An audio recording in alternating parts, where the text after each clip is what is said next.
me after all this, that, I was stunned with the fact that they didn't have their act together. Did anybody maybe tap Megan or Chris or Eddie Munster on the shoulder to tell them how are we going to do it? And then they finally showed up, and the debate got underway, and it just was weird. The whole thing was weird. I had a favorite moment. My dad called me at about right after that started, and he said, the thing looks like the WWE.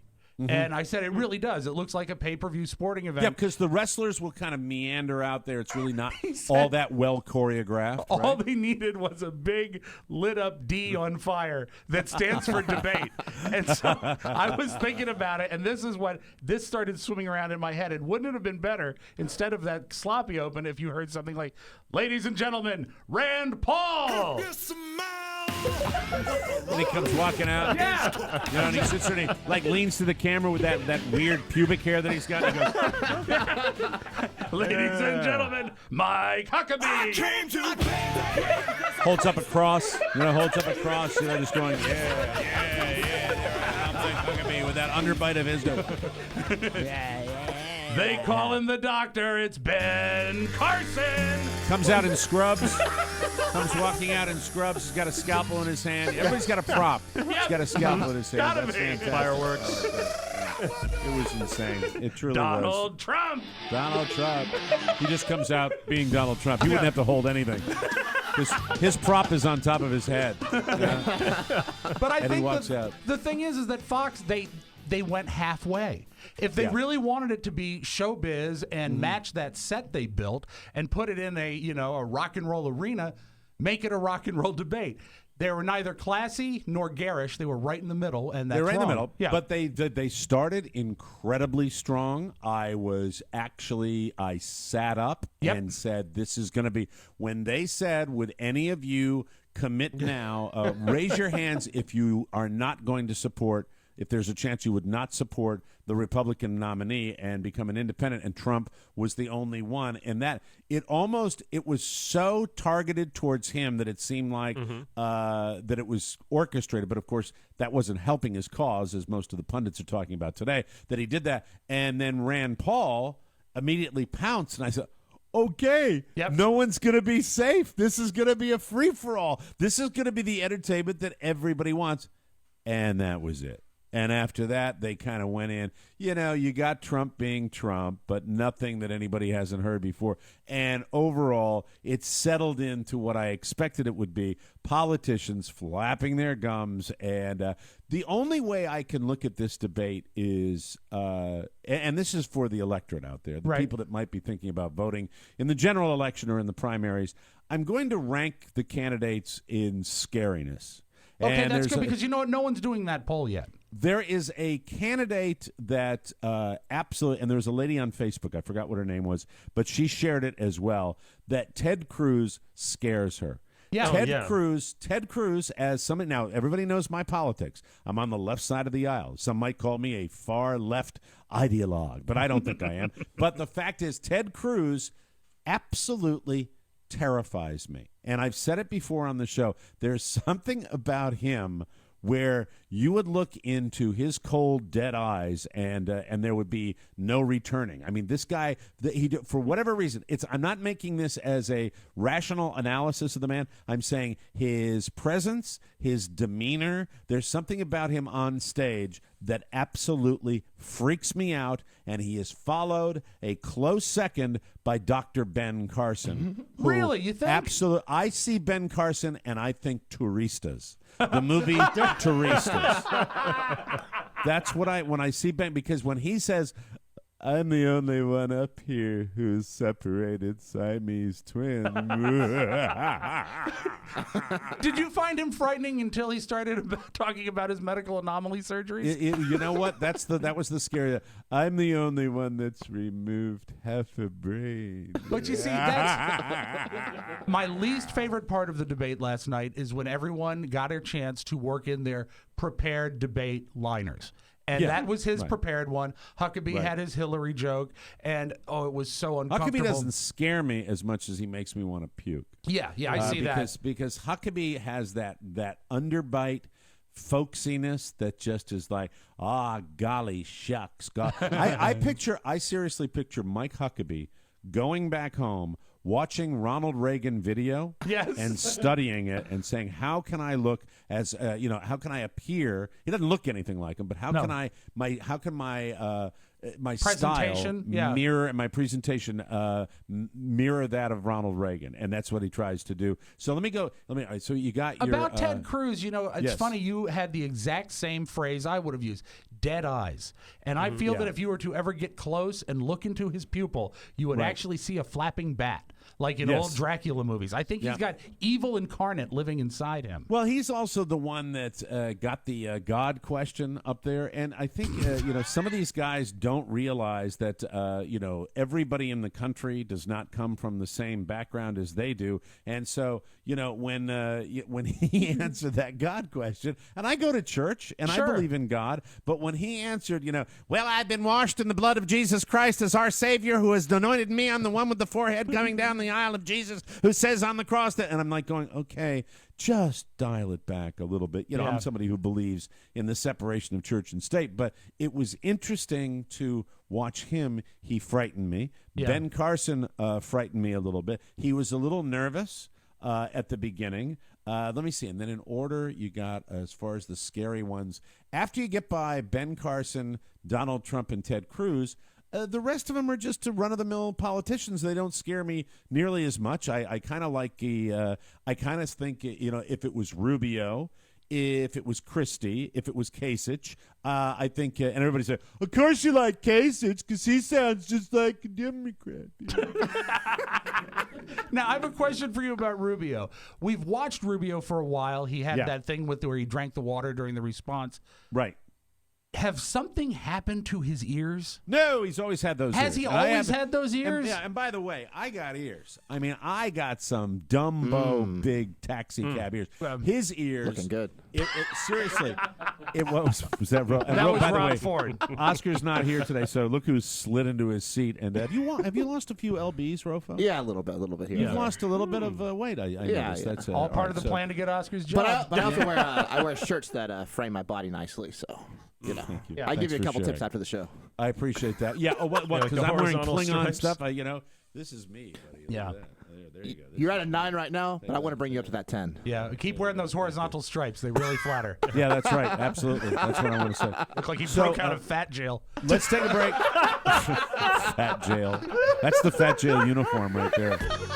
We're going to take a break. When we come back, more on the debate and the last show of Jon Stewart. That was making news all over the place, and more fun and more thrills coming up on the Mike O'Meara Show. Come a long way from the holes in my sweater. It's Tony and Gary.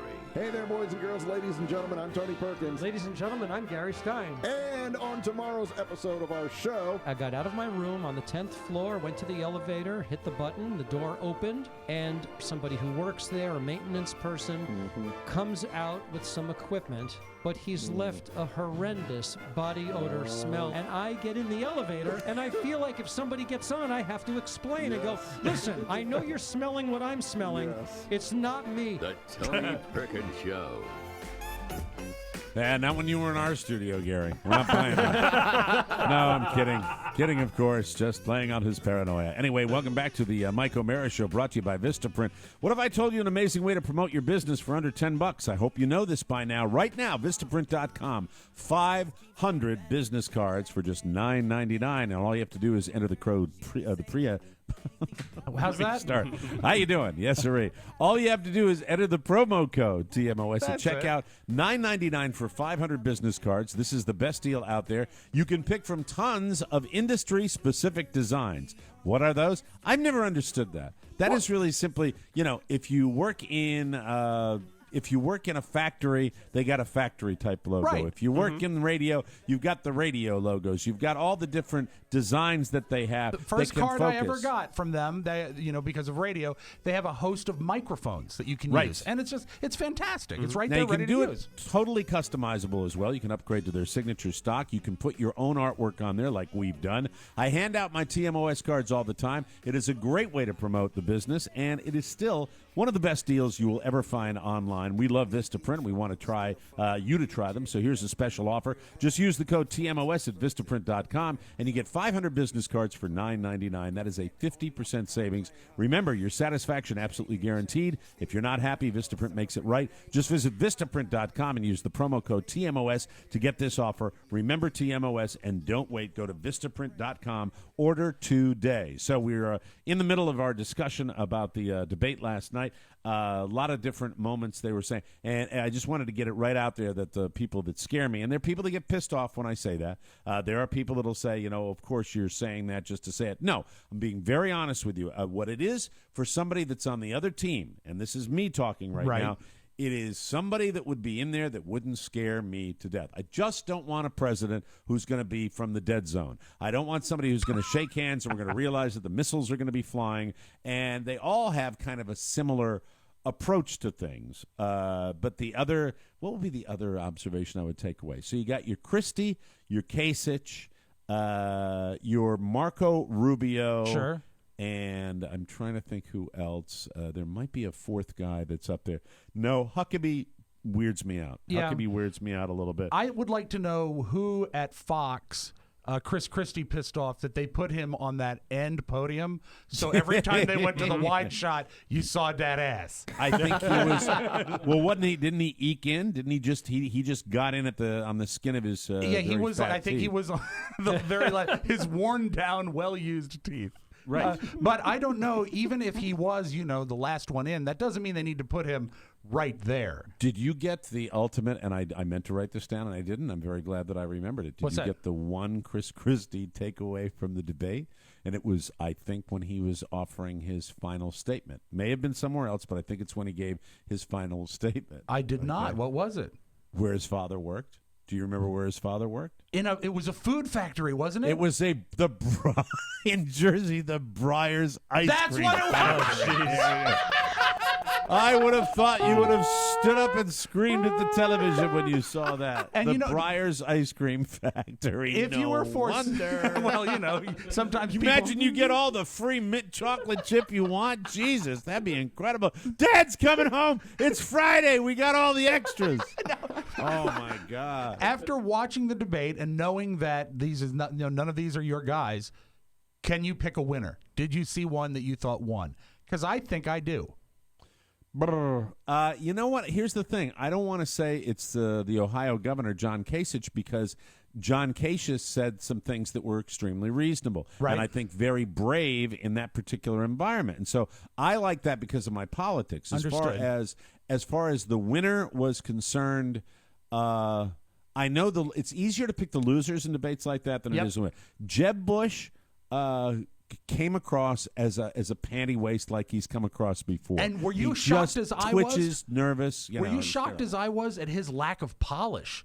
A Yeah. man who has been in politics that long. He's there because he's Bush. That's why he's there. And you know Mm-hmm. what? I think America is getting a really clear look at the guy early on. Everybody that I talk to, the Republicans that I speak to, they say, "Get out of my house." No, they say they still think it's going to be Jeb Bush, but Marco Rubio probably, as the mainstream kind of candidate, he probably came off looking better than the other guys. But I thought Kasich was the most level-headed and a guy that actually I think could appeal to the rest of the country, which means he could get elected president. So it was Kasich and Rubio as far as I was concerned. I thought that despite his camera placement, I thought Christie did a pretty good job. You've loved Chris Christie from the beginning. Until he lost his temper and yelled, and then shoehorned a 9/11 reference in. Don't do that. Yeah, I mean, well- I know it was genuine, and it was They a were genuine asking the thought, question about that. but so it that's,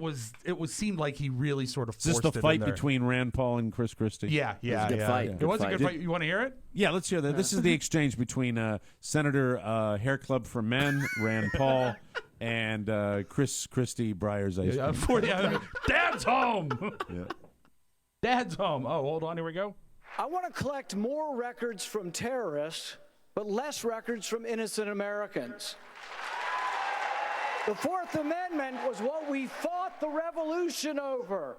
John Adams said All it right, was can the you stop that spark for just a led- second? Got to bring him into my big three of scary dudes. You know, I mean, the hair, the complexion, the whole, and another doctor, by the way. Yeah. Another guy that's like, I'm taking your eyes out. He You know, scares me I don't because know. he looks like he could slither through a ventilation system. got him So as if he MP, like so- got in a building, he would You be got your big unstoppable. three. You got your Cruz, Carson, and Rand Paul. And by the way, Rand Paul for a while I thought he was settling down a little bit, but then when he's like, the Fourth Amendment, I want it, and God is. He sounds like Robert De Niro in Cape Fear, and I don't like that one.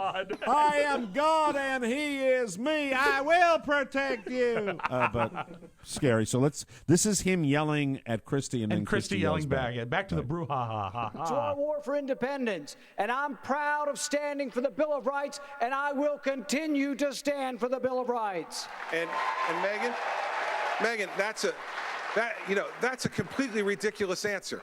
I want to collect more records from terrorists, but less records from other people. How are you supposed to know, Megan? Use the Fourth What are you supposed Amendment. to? How are you supposed Use to? the Fourth No, I'll tell you how you Get a warrant. Let me tell you something. Get you go a judge to sign when a warrant. Use the Senator. Go ahead, wait, Governor Christie, make your point. Listen, Senator, when you're sitting in a subcommittee just blowing hot air about this, you can say things like that. When you're responsible for protecting the lives of the American people, then what you need to do is to make sure that you use the system the way it's supposed to work. Here's the problem, Governor. You fundamentally misunderstand the Bill of Rights. Every time you did a case, you got a warrant from a judge. I'm talking about searches without warrants, indiscriminately of all Americans' records, and that's what I fought to end. I don't trust President Obama with our records. I know you gave him a big hug, and if you want to give him a big hug again, go right ahead. Great answer here, though. Go ahead, Governor.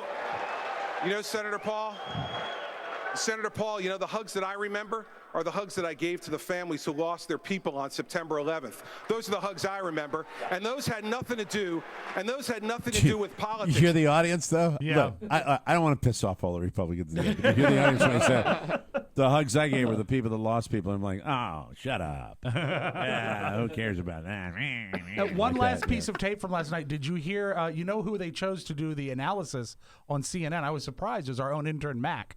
And, Oh, really? Yeah. Okay. And they asked him what he thought, who he thought won the debate, and this was his analysis. I'm thinking full Bush. Yeah, he liked Jeb. He liked Jeb. He's like Jeb for a Years. very, very long They time. have similar personalities. So what's very cool, I'm very proud of our analysis that we are now only getting to Trump, at the end of this thing. Because the fact is that Donald Trump was Donald. Look, I'm going to say it only one way. I've done that impression for years. I stand by that impression that his limited vocabulary, his oversimplification of everything in the world, he didn't change a thing about that. Nope. And they're afraid to confront him. The analysts are afraid to say anything about him now. He has been legitimized as a candidate. He gives ridiculous answers that, don't use any nickel words and talks about building a big, strong, successful wall with a door in it for the good people. Jesus Christ.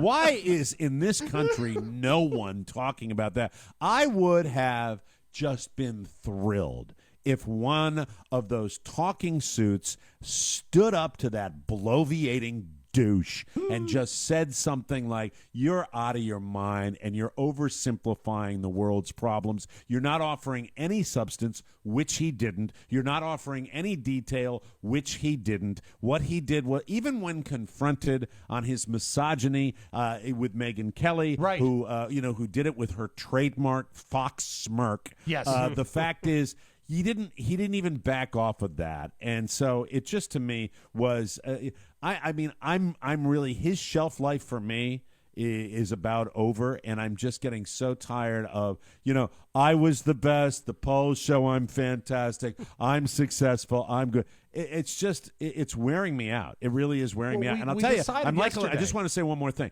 I'm like the pundits where I don't think you can predict what's going to go on with this guy. I don't think I wouldn't have predicted that he would be there. There's nobody in the Republican Party now, outside of Rand Paul to a certain extent, that is challenging this guy on his knowledge of the facts. And it's not there. It's not there, and no one wants to do that, and that was disappointing to me. I would have loved to see it. Knew it wasn't going to happen, but I would have loved to see that last night during the debate. It really, I think if that was to happen, it would have to have come from the moderators because of the way the debate was set up. Yeah, but you and the can't have a limited times. moderator do it because, especially on Fox, you know, they'll lose their gig. Sure. They'll lose their base. I'm just saying the way the format was laid out, probably you couldn't get a lot of those exchanges, but there was interrupting. There was some of that, yeah. And I would have loved to see somebody just say, "You're making these unbelievably grandiose statements about the world's problems and the country's problems with no detail and no substance, and you have to at a certain point do that." Yeah. And that to me is what I feel about snake this oil whole salesman. Trump thing. He's a snake oil salesman. He's got he's got solutions with nothing behind them. And I know more than half the country hates the guy, and I know that there's a small part of the base of the Republican Party that likes the guy because he's saying what everybody wants him to say, blah blah blah. But enough of this. It's tedious, and I just whack the guy. I mean, you need to sit there, and when I say whack him, I don't mean kill him. I mean whack him in such a way as to knock him down a peg. I don't know why. One of the lower-rated candidates didn't take a little gamble and do that. I think it would have put them on the radar. That's what I think. I agree with you, but I think the reason that he's getting the soft glove treatment from Fox right now is last night was the anti-Jeb Bush.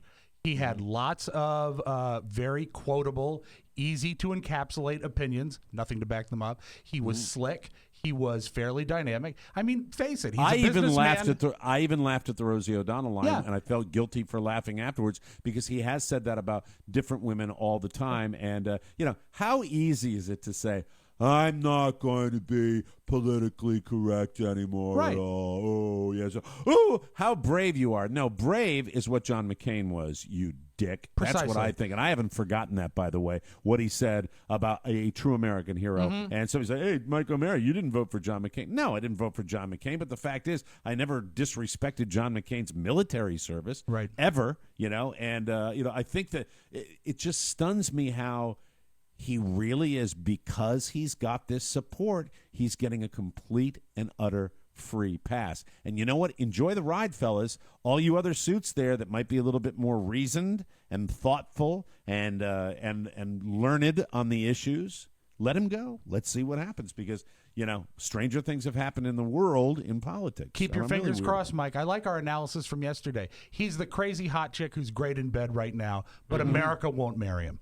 Right. And that's what you have to hope for. We have to hope for that. I think so. Well, it wasn't the only TV last night. Jon Stewart was saying his fond farewell. And to a lesser extent, I have to tell you that I was disappointed by the left and the right last night, because the Jon Stewart farewell was kind of like, okay, I know what he was trying to do. We'll break it down and analyze it coming up right here on the Mike O'Mara Show.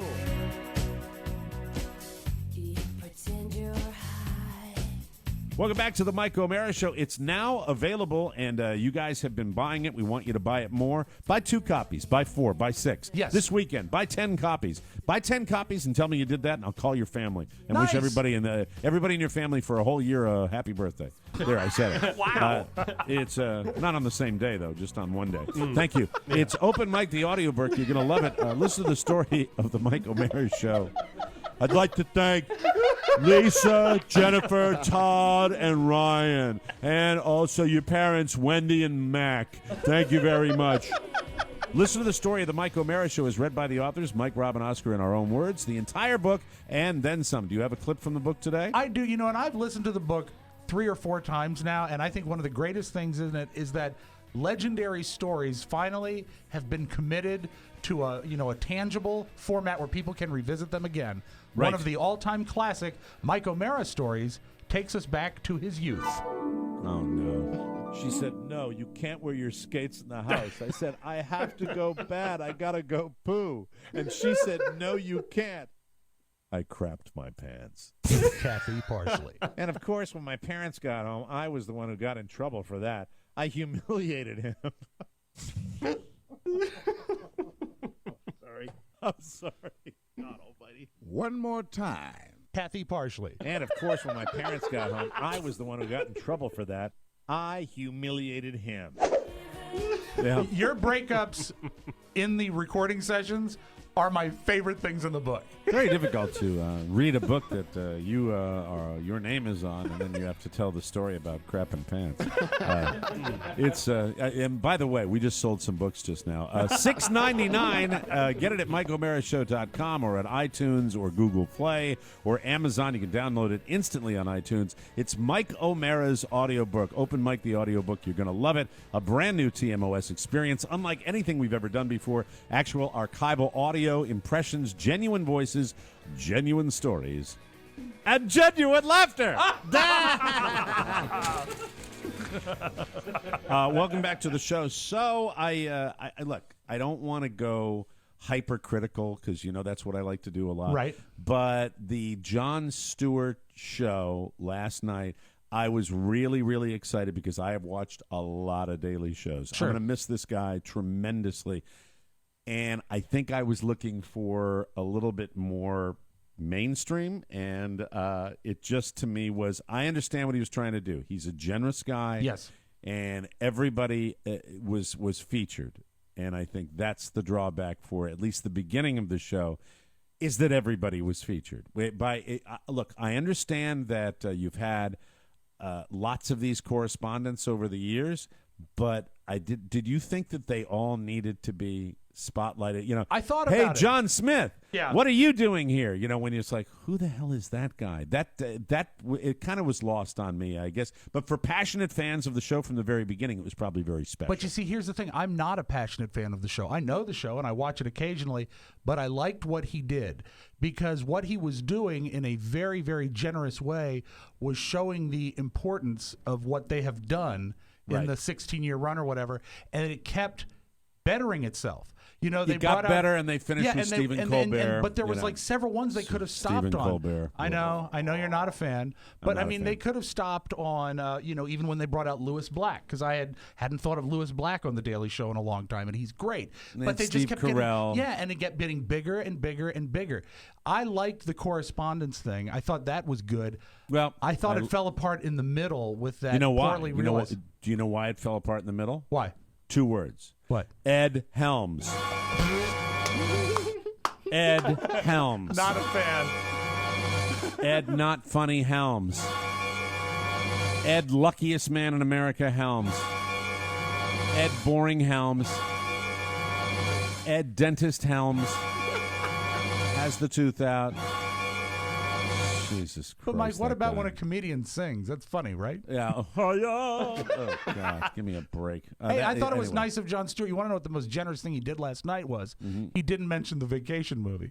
Yeah, that's true. Isn't that nice? That is Ed very Helms, nice. by the way, Ed Helms starring in some sort of emaciated prison movie. Is that what he's doing? I mean, he looked like he's lost a few lbs. Yeah, I was well, kinda that's what curious everyone about does that. in Hollywood. They get as skinny as they can. But, overall, really, the generosity of it when he did the Goodfellas camera shot behind the scenes and showed everybody there. I guess it was a little more inside, and I'm the last person who should criticize inside. We make inside jokes all the time here. But it was, and of course, there was the obligatory dig at a podcast. I knew somebody made some kind of podcast Next joke. stop podcasting is what they said. That's right. Next stop podcasting. And then, we're on TV. F you. And it just reminds me, of where we are when they do that. It just kills me. But I thought it was interesting. It was, an and it interesting show. was. You know what? I think that the show could have been better if it had been maybe a bit longer, because really it was 3 segments. It was all the correspondence, the parade of correspondence. I thought it was great that he credited everybody behind the scenes, but after those 2 things are done, he just says goodbye. Now, Well, if you he look did at the whole segment on BS. He said the bull S. And that was his final speech. I put that sort of as his closing. So you have like 3 things going on. I would have liked to have bull seen. S. If you smell something, say something. That's what he said at the end. I would like to have seen, some highlights from the show's past. Something. That's bingo. I'm with you there. See, that's what I would have loved. I would have Because loved for to the see what he's casual done. viewer, they would like to see, what did we get but like one shot of his first show when he had, tousled brown hair. And they taped vignettes of the different people like Bill O'Reilly and John McCain and Hillary Clinton. I would have loved more of that. Letterman gave us like a month of that. It was just just they did tons of that. I would have liked to see more, and I agree. I guess just not the style of the show, but who knows? And now they and then they bring the next guy out, Measuring the Desk, Hardy har. I have no idea what to expect from this next host. They've gone with a no name, which is their prerogative, and we'll see what happens. But I have this enormous feeling of it's no secret that people that have a certain political point of view rely on our comedians, not on Air America. Okay, the fact is that serious discourse from that side, like you've had on Fox, which has been successful, does not really translate to success on a network like NBC, MSNBC. You just don't have that. So the only successfully issued point of view comes from comedy, and it comes from a show like The Daily Show. And I know I speak for a lot of people with my political point of view that are just feeling a gaping hole today that we're not going to have a tremendous voice, somebody that really took on the Fox network, and he's gone. And whether they're ever going to even get noticed again, I worry about that. You should. We're losing a guy like Jon Stewart, and we're gaining a political leader like Donald Trump, and that just, in a small way, freaks me out just a little bit. It was a big night for terror, Mike, and not like attacking terror, just innate terror in our bodies. Right. Jon Stewart was a special host because you know what? He had a big show, and it was slick, and it was glossy, and it looked like something that belonged to one of the newsers. But he was intimate. He could really broadcast and make you feel his feelings like he was just talking to you. And that's a talent that people can't just grab. And another cool moment for me was, he did Born to Run, but when Bruce came out at the end, it was kind of cool that the specific song requested by Jon Stewart is something that that's my favorite Bruce Springsteen song. Is it The Land really? of Hope and Dreams. Absolutely. Going Away, one of the newer Bruce Springsteen songs. Yeah, not a classic. And one of my, I'd love you to play that on the show sometime. That is absolutely fantastic. So for the purpose of a tribute to Mr. Jon Stewart that involves me, Yay, Mike! I thought we would play a clip once again from a little piece that was done years and years and years and years ago. Jon Stewart wrote this, and I was fortunate enough to be asked to play the role of Larry King. And it was. Do you know funny, how long ago this was? I did the research. 92, 1998.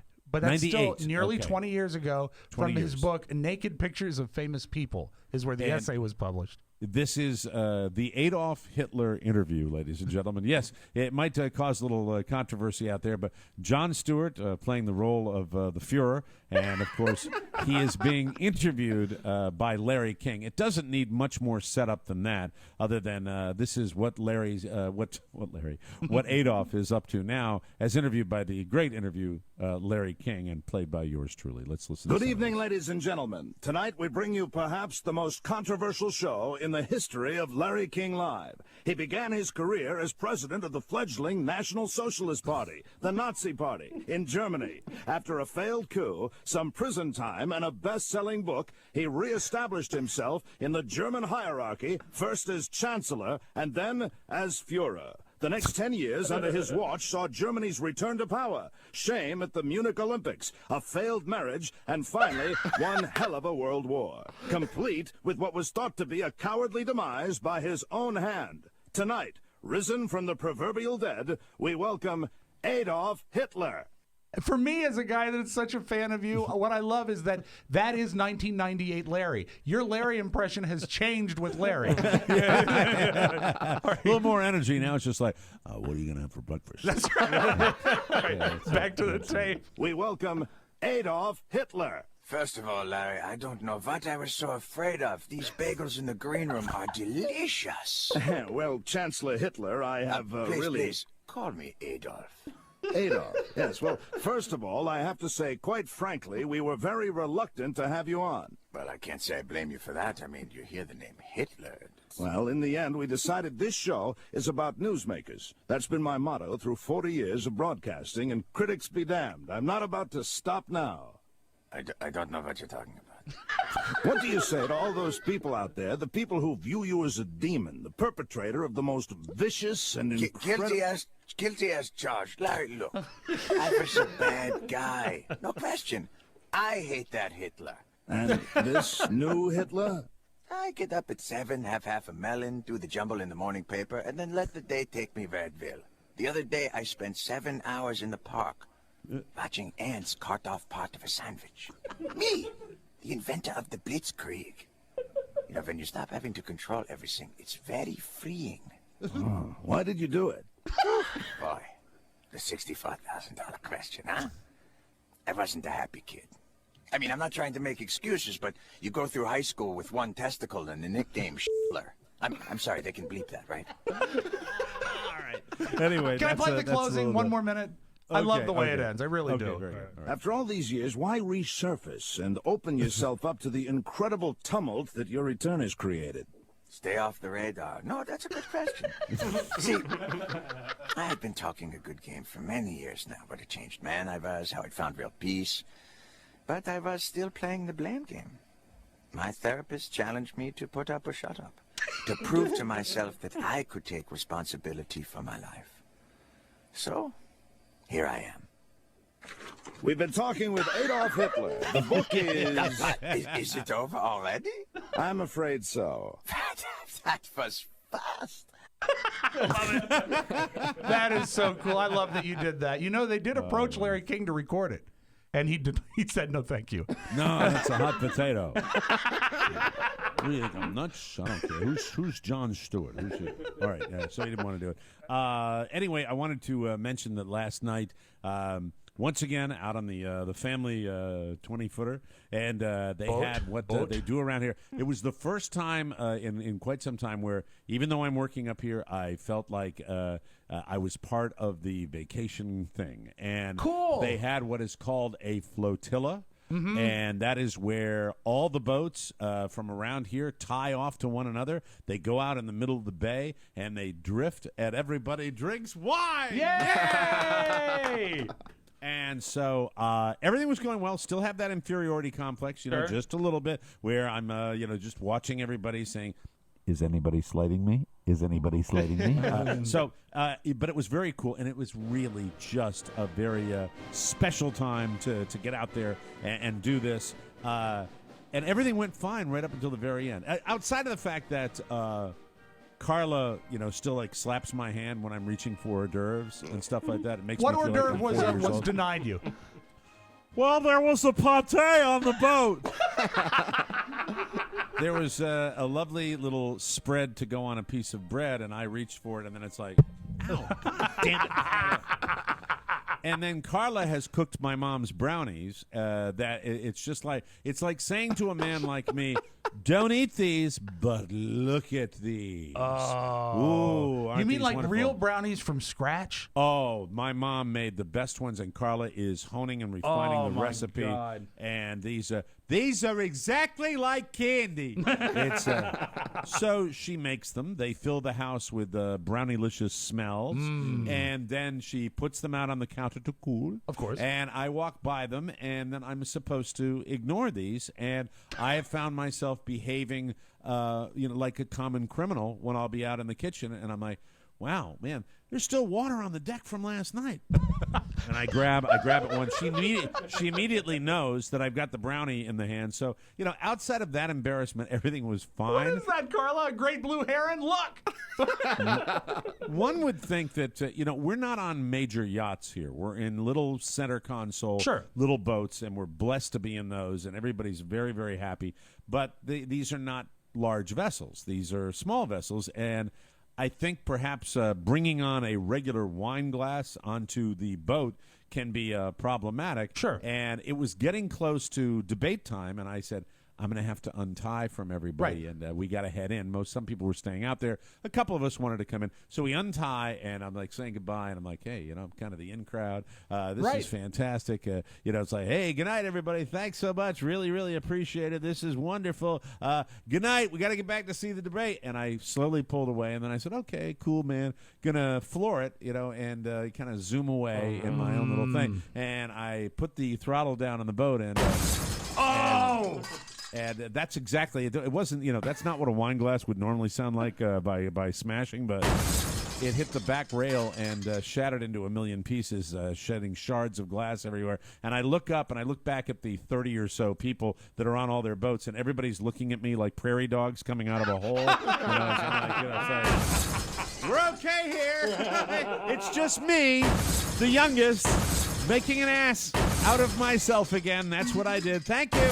Good night, everybody. And that was it. Other than that, a very, very nice evening with the whole family. Everything was very, very cool, and I didn't feel like too much of an ass. No better place for broken glass than a boat, though, Mike, because no one ever goes barefoot on a boat. Oh, I'm still a little freaked out by that. Yeah, that's nasty stuff. But hey, I brought on a 5-gallon water jug, and we were able to wash down all the red wine stain that was on the back of the boat. Oh my God! It must have looked like a murder. Such a terrible life. No, it was fun. It was a blast. We're having a good time up here, and even around my family, I'm actually starting to feel like I might belong. Mike, especially around your family. Yes. Oh, right. Isn't that fun? We'll take a break. Come back with news you may not need on the Mike O'Mara Show. Whoa. Cake and Cookies. It's Rob and Katie. This week on Cake and Cookies, we tell you the exact proper procedure for dealing with a backyard full of dead birds. The key is give your husband a shovel. Then he can simulate a catapult and piss off all the neighbors. In one fell swoop. Check us out at MikeO'MaraShow.com or on iTunes. Cake and Cookies. It's the Rob and Katie Show. Did her husband Dave, what's his name again? Dan. Dan, yeah. Did Dave throw the birds into the neighbor's yard? Is that what happened? Yes, he did. Oh. The old lady, the mean old lady with the cat. Well, I mean, wouldn't you be pissed off if somebody was throwing dead birds into your yard? I'd love it. Okay. Thank you. You'll have to listen to Cake and Cookies to find out. Welcome back to the Mike O'Mara Show. Hey, business owners, do you know that summer is the best time to hire the best people? With your competitors on vacation, now is the time to find quality candidates, people. This is the way to do it. To find the best, you can't rely on one single job posting. That's why you need ZipRecruiter.com. When you're already short-staffed, you don't have the time to deal with dozens of different job sites, ZipRecruiter.com has all of them. That's right. You'll be instantly matched to the best candidates because you can post to over 100 job sites with one single click. That's how you find the best. Just one post, and within 24 hours, you can sit back and watch your candidates appear in ZipRecruiter's easy-to-use interface. Actual client testimonials call ZipRecruiter effective, essential, and second to none. Plus, it's the best way to weed out the duds from the studs. Yeah. ZipRecruiter has been used by over 400,000 businesses. Shouldn't you give it a try? Yes, you should, I think. You can try ZipRecruiter today, and it's free. Just go to ZipRecruiter.com/TMOS and get started. That's ZipRecruiter.com/TMOS. Don't wait. Try it for free at ZipRecruiter.com/TMOS. News. Boo. The tabloids have been reporting on the impending wedding of Jennifer Aniston and Justin Theroux for years. Yeah, they've been together for a long time. But it finally happened, and they were pretty much caught with their pants down. Oh, that's so hot. Yeah, pay to see. Well, it's pay to see half of that. Jennifer and Justin made the big mistake, and that's kind of gross what I just said. Sorry about that. Jennifer and Justin made the big mistake in front of about 70 guests in the backyard of their Bel Air mansion on Wednesday. See, that's right there. You do it on a Wednesday. Yeah. It's smart. It's smart. I'm smart. Even those guests were surprised because most of them thought they were going to Justin's birthday party. The place was crawling with celebrities, including, are you ready for this? Quite a list. Okay. Courtney Cox, Lisa Kudrow from Friends, Chelsea Handler, Howard Stern, Jason Bateman, Ellen DeGeneres, Portia de Rossi, more and more and more. Jennifer is 46, Justin's 43. They met in 2007 on the set of Ben Stiller's movie Tropic Thunder. Justin was one of the screenwriters. But they didn't start dating until 2010 or 11 after doing the movie Wanderlust together. They got engaged in 2012. I love Jennifer Aniston. I'm very happy Wish her for all her. the best. I hope she has a great marriage. In I a really do. in She's a gone related through a lot story, of it. David Schwimmer only 2 card punches away from a free latte. There you go. Attaboy. Stick. He wrote it 3 days ago, ladies and gentlemen. Thank you very much. Thank you. Jon Stewart's longtime adversary, Bill O'Reilly, posted an appreciation on Deadline.com. Among other things, he said, quote, John is far more than a comedian dependent upon a squad of jaded writers. He actually thinks about things from time to time. Yeah. Okay. He's good at spotting phonies. He's quick with a quip when challenged. I always look forward to verbally jousting with the man, even though at times I confused him with the facts. I felt bad doing it. The thing about Stewart is he will concede a well-made point. He made points. I made mine. At the end of the discussion, we had a few laughs, as we always do, and that's what I appreciate. Undeniably, Stewart was great at what he did, whatever that was. So that's Bill O'Reilly's appreciation. You know for, what? He's even when he's nice, he's a dick. He's a dick, isn't he? Yeah, just it came a across dick. as totally dickish there. This is my favorite story of the day, and it concerns our main man, Leonardo DiCaprio. Yes.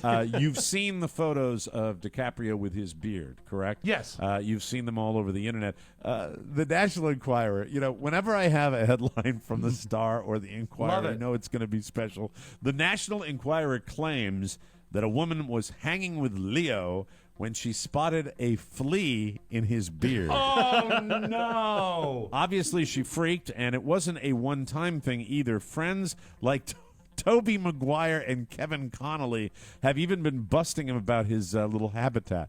A so-called insider, here's where it gets all inquiry, says, quote, Leo's being a good sport about it, but it's starting to bug him now. Get it? Get it? Everyone is begging him to have the beard professionally washed every day. Well, you don't have to have it professionally washed. It's pretty easy. If you've got fleas in your beard, Pony knows he had fleas all over him a couple of years ago. Well, we just got we got a nice fine comb and we picked out all the nits and look at him now. Never had a flea single powder. one You can since. pick the flea powder up too. Another anonymous source tells gossipcop.com, that the story is absurd and beyond untrue. The source, who sounds a lot like my dad, adds, quote, there isn't a hair of truth to it. He runs with some sketchy dames. He might have fleas. You never know. Yeah. It's pretty gross, though. It is if he gross. does. Busta Rhymes was charged with assault. Thank you, Rob. I know you're a big fan. He's a rap singer, and he has lots of great records. Yes. Lots of wonderful recordings. After allegedly Busta threw a protein drink at a gym employee in New York City on Wednesday. That's confirmed by People magazine. Yes. The 43-year-old rapper, whose real name is Trevor Taheem Smith Jr. I had no idea that was Why would his he given change name. that? Yeah, that's a great rapping name. He was arrested around 8:30 p.m. following the incident at Steel Gym. That's according to a spokesman for the New York City Police Department. Rhymes allegedly got into a fight with the employee, which escalated when he threw a carton of strawberry-flavored muscle milk at the man. Muscle milk. Wow. All he would have had to do is just pick up Oscar Santana's refrigerator. Exactly. He hit him in the head, according to the Associated Press. Early Thursday morning, Rhymes appeared to address the incident on Instagram, writing, thanks to everyone who helped to expedite this evening for me. I'm good, and we're back to the grind, heading to the studio to turn the BS into greatness. I'm super good. Wow. So Busta is still at it. Busta's, 43. That's pretty old for a rapper, don't you think? I'm Busta. I'm Buster. You get away from me, or I'll It's Busta throw this Hip. strawberry-flavored muscle milk right at your head. Whippersnapper. Here are 4 ways that putting down your cell phone could improve your relationship. I only bring this story to your attention because of my own personal life. Understood. Yes. My lady uses her cell phone as her computer, and she is hopelessly addicted to Yes. Facebook. So here it is. Number 1, as far as your cell phone. Whoever you're with will feel more appreciated if you put the cell phone down. Look at it this way. It's way cheaper than spending money on gifts or fancy meals, so just put it away, especially when you're having your alone time together. I'm for that. I Okay, like I that feel one. you. Yeah. Number 2, you might be able to stop fights before they happen. Tone is important in a conversation. And when you text, you miss it. Yep. And that can lead to fights. In other words, actually talk instead of texting. I think we've all had that moment where you do that. Although I think our texting on the Mike O'Mara show between all of us, relatively civil, would you not say? Very much so, but also very businesslike. If it's Very not businesslike, right. business, it's shtick. Where it gets you is like with a wife or a significant other. If Exactly. you do something that is really well thought out and your reply is yes. Yeah, I do a lot of YUP. Yep. Yep, I've done Are that. you in Ellsworth? Will you pick this up? Yup. Anyway, you'll have a better work-life balance. If you're checking your work email at home, you obviously aren't giving whoever you're with the attention they deserve. Well, I'm out on that one. I check all my stuff at home regularly. Plus, getting an angry email from your boss can ruin your night. If I ever got one, Mike, I'm sure it would suck. At number 4, your sex life will improve. TVs, iPads, and especially phones are a huge distraction in the boudoir. Try doing at least 30 minutes before bed, no screen time, and you'll probably have more sex because of it. So I don't know. I think for a lot of people out there, Mike, the iPhone is their sex life. Thank you. That's it. Yep. It's a screen, actually, with material on it. And now a little something. 45-year-old Michael O'Neill of Wheatfield, New York, is a white supremacist. He decorated his garage with Nazi posters, Confederate flags, and KKK paraphernalia. He was in that garage a few weeks ago doing what these guys sometimes do. He was making homemade bombs. Of course. We don't know what he planned on doing with them, but the U.S. Attorney's Office believes he had terrible plans. That's scary. Those all got shelved, though, when one of his bombs exploded and blasted off his left leg. That's sad, right? Even with one leg, the government still believes he is a significant danger, so he's being held without bail on federal weapons charges. Now that he has only one leg, I'm here to report that his views are still leaning in the same direction. Attaboy. Yeah, leave him on that one, Mike. That's pretty good. Yeah, enjoy your week, buddy. But anyway, we'll take a break, come back with the Audio Vault and Rob Spiewak right here on the Mike O'Meara Show. This week on the Mike O'Meara Bonus Show. I don't even know where you go to find seeds. They had a giveaway at the beginning of the legalization of pot after we voted. George, if you let the plant grow long enough, it produces seeds, right? Actually, the female plant is the only one that produces Christ, seeds. you know what? Now I got to find a female? All of a sudden, he's Johnny Biology what over makes here. him female? Is it something you can see it's visually? a pretty distinguished. I mean, the male plants have the buds. The female plants are pretty leafy and just have the seeds. So it's pretty easy to tell by looking at it which one's interesting. Look for one that has no penis. Yeah, that is the female plant. The Mike O'Meara Bonus Show, because 5 hours a week just ain't enough. Always available at MikeO'MearaShow.com. Oh, we've got 3 out of 4 potheads in the Mike O'Meara Intern Club. 3 out of 4 potheads in the Mike O'Meara. Do you smoke pot there, Rofo? Are you a gang lover? Do you like No, the, not at all. Not for me. Not for No. me. It's not your cup of tea. Oh, we've got 2 big old potheads in the Mike O'Meara Intern Club. Anyway, thank you. George is here today, right? Yeah, he is. He is. Hey, George, how you doing? Are you high right now, George? I'm not, Mike. Okay, Thank you for very asking. good. Congratulations. Just checking. Thank you. Congratulations. Almost time for the weekend, though. You know what that means. Spark City, baby. This part of the Mike O'Meara Show is brought to you by Amazon. Hey, everybody, it's back to school time, and that means the kiddies' faces are all going to fall to the floor as the fun summertime activities come to a close. But Mom and Dad are super happy about the fact that they've got the entire time to chill out. And what's Mom and Dad to do? Why go to a big box store when you can go to Amazon and get all those back-to-school supplies, everything, books, supplies, lunch boxes, even clothes and shoes. Besides, anytime you purchase something through our Amazon link, we get a tiny percentage. It's not a whole bunch, but it's enough, and we really like you to do it. So if you're shopping Amazon anyway, please shop in a way that helps us out. It doesn't cost any extra, and it's the best way to support the show. So the next time you need to buy anything, Pachango, go to MikeO'MearaShow.com/Amazon, or click the Amazon button on our website, or use the TMOS app and click on the shopping cart.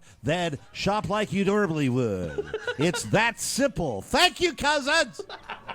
And now, ladies and gentlemen, let's open up the Audio Vault for today. This is Friday, August 7, 2015. Rob Spiewak. Good news, kids. The rulers are here. Yay.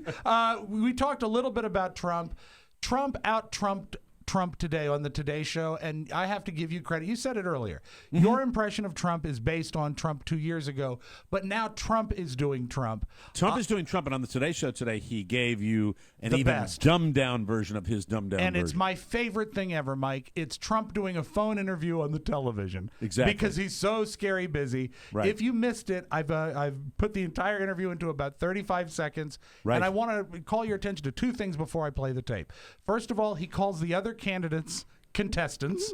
I forgot that. That's fantastic. And he references the ratings, the television ratings of the Exactly. debate. You know what he is? He thinks he's still doing the Apprentice. The Apprentice, yeah, right, because he's exactly. thinking about ratings and contestants. Anyway, Yes. so if you missed Trump on the Today Show, here I'm going to save you 7 minutes. Good morning, Savannah. It was an unbelievable evening.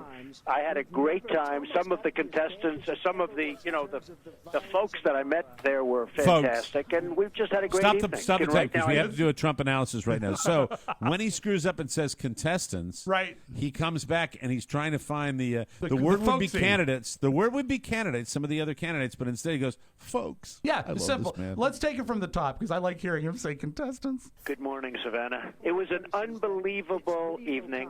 I had a great time. Some of the contestants, some of the folks that I met there were fantastic, and we've just had a great evening. And right now, as you know, because I watch your polls all the time with great interest, actually, frankly, the biggest applause of the evening was when I mentioned the name Rosie O'Donnell. The place went wild. It was the loudest applause of the evening. People got a great kick out of it, and we all got a kick. And it was an amazing evening, frankly, and probably got tremendous rating. But you know what? I enjoyed the evening. I thought they were unfair, but that's okay. It was an amazing evening, and I'm sure it was a great success. And the numbers were astronomical in my favor. So thank you very much. There he is. That's him in a nutshell, right? There he is. That is like somebody doing an impression of him that does a podcast. We were we were watching it this morning, and we were almost ready to come into the studio, and that interview aired, and I said, "Kids, sit down. We need to grab this for Uncle Mike," because that's Trump in a nutshell. Just had to do it. I don't know if I'm going to watch the Lifetime movie, the tell-all movie about the show Full House. Why aren't you going to do that, Rob? Oh, hey, Donald, how are you? It was a tremendous evening, great and astronomical ratings, good, and I love doing it with the other pageant members. They're not did a pageant fantastic job. I just had to get that out of my system. Sorry about that. The Saved by the Bell movie was a tremendous letdown. But one of the scenes that they're talking about is that at one point, John Stamos tried to boot the Olsen twins off the show. It's pretty funny. And they said that can't be right, and they approached John Stamos. He verified it. He said it was true. So this is a scene from the upcoming Full House movie on Lifetime. Hey, man, look, we love the twins, but is there any way you can find babies who are a little more comfortable on stage? Yeah, toddler veterans. We'll get right on that. Yeah, I got a buddy who trains poodles. It's taking forever to get through one kid scene with no audience. How do you expect to get through an entire season? So he was in that particular scene. He was bothered that they pooped during a take. So that was that's pretty funny. Had the same trouble with Bob Saget. Absolutely. I think this is creepy, but this was trending on Facebook and YouTube yesterday. A Utah couple named Sam and Nia.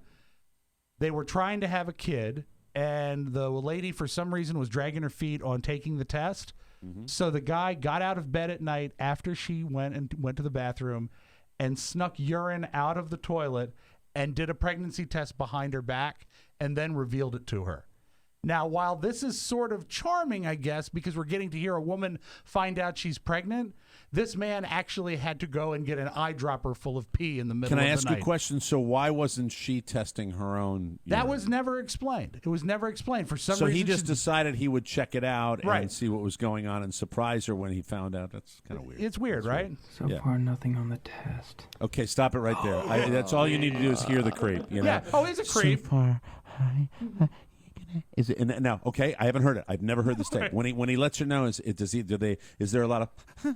Are you gonna have a baby? Not as much as you Baby. think. Not as Okay. much as you think. But let the right. creepiness begin. So far, nothing on the test. Oh my gosh. Oh my gosh. Oh my gosh. She's really pregnant. What should I do? How am I going to announce it? What did you do? Did you get a dropper out of the toilet?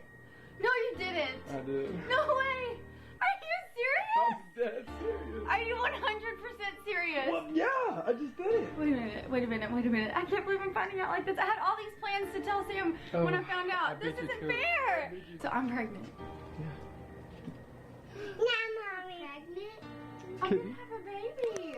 Do you get the feeling that this guy knows whether or not a lot of women on his street are pregnant too?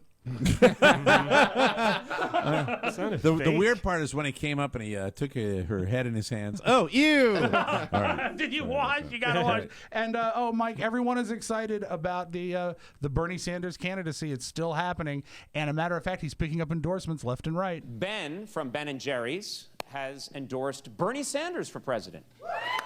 Yeah, Ben from Ben & Jerry's. Yeah. Yeah, after hearing this, Chris Christie said, after all we've been through together. That is your Magic Audio Vault. Have a great Friday, everybody.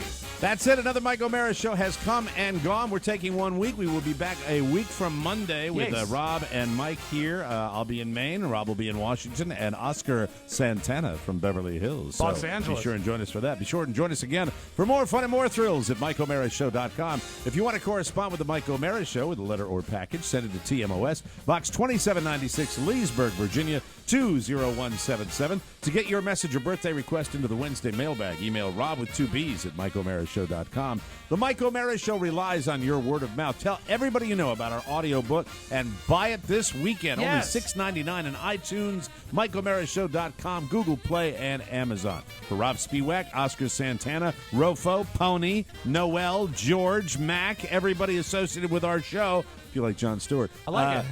Have a good one. We'll see you next time. Bye-bye, everybody. Ciao, ciao.